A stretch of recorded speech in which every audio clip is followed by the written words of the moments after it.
안녕하세요. 석가모니는 자기 자신을 이긴 자야말로 가장 위대한 승리자라고 했다고 하는데요. 도대체 이 말의 뜻은 뭘까요? 제 추측으로는 주변의 유혹에 넘어가지 않고 자신의 뜻한 바를 이루는 사람을 이야기하는 것이 아닌가 합니다. 석가모니가 가진 유혹을 뿌리치고 보리수 아래서 깨달음을 얻어 자신이 뜻한 바를 이루었다는 것을 생각한다면 말입니다. 예나 지금이나 유혹을 뿌리치는 건 쉬운 일이 아니죠.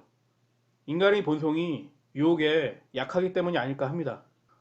일단 작년에 주식, 암호화폐, 부동산 등 투기 포르노쇼의 유혹에 넘어가지 않은 분들에게 축하를 드립니다.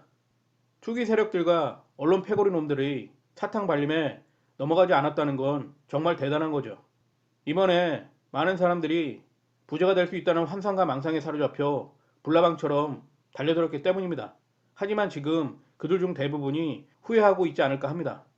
그뿐만 아니라 이제 본격적으로 유혹에 넘어간 대가를 치러야 할 겁니다. 특히 빚으로 레버리지 투자를 한 분들은 이제 고난의 행군이 시작되겠죠. 그리고 최소한 수년간은 금융노예로 역같은 시간을 보내게 될 겁니다. 마신 상담이라는 속담이 있듯이 그 과정에서 깨달음을 얻는다면 그리 나쁜 것도 아니라고 봅니다.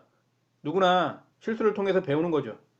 하지만 깨달음을 얻지 못한다면 같은 실수를 반복할 수밖에 없습니다. 여러분들이 차트와 재무제표와 이론만 공부해서 주식 투자로 부자가 될 수 있다고 생각한다면 그건 착각이라는 걸 아셔야 합니다. 작년에 온통 호재가 만발했는데 오히려 주식시장은 오르는 게 아니라 조정을 했죠. 이걸 도대체 어떻게 설명해야 하나요? 이건 깨달아야만 해결할 수 있는 문제라는 거죠. 일상의 상식을 주식시장에 대입하면 안 된다는 겁니다. 주식시장은 거대한 사기판이기 때문입니다. 따라서 좋은 것이 꼭 좋은 것만이 아니며 나쁜 것이 꼭 나쁜 것만이 아니라는 것을 알아야 합니다. 이걸 깨닫지 못하면 털릴 확률이 높아지게 되는 거죠. 어쨌든 작년에 부자가 될 수 있다는 환상과 망상에 사로잡혀 고점에서 주식, 암호화폐, 부동산을 매수한 분들은 이번 기회에 반성하고 깨달음을 얻으셨으면 합니다. 물론 쉽지는 않겠지만요. 요즘 저는 이런 생각을 하고 있습니다. 금융투자 상품으로 사기를 치는 거대 세력들과 이를 조직적으로 보호해주는 특정 세력들이 있는 게 아닌가 하고 말입니다. 그동안 언론에서 보도된 저축은행, 종금사, 키코, 주식, 상호펀드 등 사태를 보면 피해 금액이 최소 수천억에서 수조 원인데요. 근데 수십 년 동안 이런 범죄가 근절이 되기는커녕 더욱 기승을 부리고 있다는 겁니다. 잊을만 하면 금융투자 상품 사기가 수시로 벌어진다는 거죠. 털리는 건 대부분 일반 시민들이고요. 개같이 벌어서 사기꾼들에게 홀라당 갖다 바치는 꼴인데요. 거기다가 범인이 잡힌다고 해도 피해 금액을 돌려받는 경우가 거의 없다는 겁니다. 도대체 사기친 그 엄청난 돈은 어디로 간 걸까요? 왜 그걸 제대로 회수 못하는 걸까요?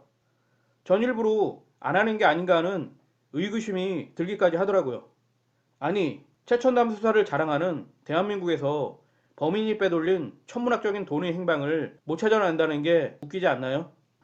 더 웃긴 건 언론에서 떠들썩했던 대형 금융투자 사기 범인들이 솜방망이 처벌을 받는 경우가 대부분이라는 거죠. 저는 그조차 실세가 아니라 바지 사장일 확률이 높다고 봅니다. 애시당초 해먹으려고 판을 짰는데 나중에 뒤탈이 날 걸 뻔히 알면서도 내가 두목이라고 광고하고 다닐 바보가 있을까요? 최상위 포식자들은 영악한 놈들이라는 걸 잊지 마시기 바랍니다. 자신의 성공을 위해서라면 수단과 방법을 가리지 않는 소시오패스 같은 놈들이라고 보면 됩니다. 그놈들은 바지 사장을 앞세워 한탕 해먹고는 몇 년 쉬다가 일반 시민들의 경계가 느슨해지면 또 작업에 들어갈 겁니다. 노동에 익숙하지 않은 놈들은 그 대안으로 사기를 치기 때문입니다. 사기만큼 쉽고 빠르게 돈을 왕창 벌 수 있는 게 또 어디 있겠습니까? 거기다가 든든한 비호 세력까지 있다면 이건 완전 대박 아닌가요? 법이 사기꾼 놈들을 제대로 단죄하지 못하기 때문에 이런 일이 지속적으로 발생하는 거라고 봅니다. 굳이 그럴 필요를 못 느끼기 때문일 수도 있고요. 제가 어릴 때부터 대한민국 법은 나이롱 고무줄이라 코에 걸면 코골이, 귀에 걸면 귀골이라는 말을 못이 박히도록 들었는데요. 그게 괜한 소리가 아니라는 생각을 요즘 많이 합니다. 근데 이상한 게 돈 없고 백 없는 사람들에게는 더 가혹한 게 대한민국 법 같더라고요. 왜냐고요? 어차피 찍소리도 못할 무지렁이 같은 놈들을 본보기로 삼아 개 돼지들에게 세상 무서운지 알고 알아서 기라는 경고일까요? 여러분 생각은 어떠신가요? 멋모르고 사탕 발린 마케팅에 속아서 금융투자 상품을 덥석 물면 털리는 건 한순간이라는 걸 아셔야 합니다. 주식시장과 마찬가지로 모든 투자 상품은 거대한 사기판이기 때문입니다. 절대 최상위 포식자들을 우습게 보지 마세요. 여러분이 금융투자 상품으로 부자가 되면 공장에서 일은 누가 하나요? 절대 그 꼴 못 보죠. 밑바닥에서 고생하는 개 돼지들이 많아야 최상위 포식자들은 안심을 하니까요.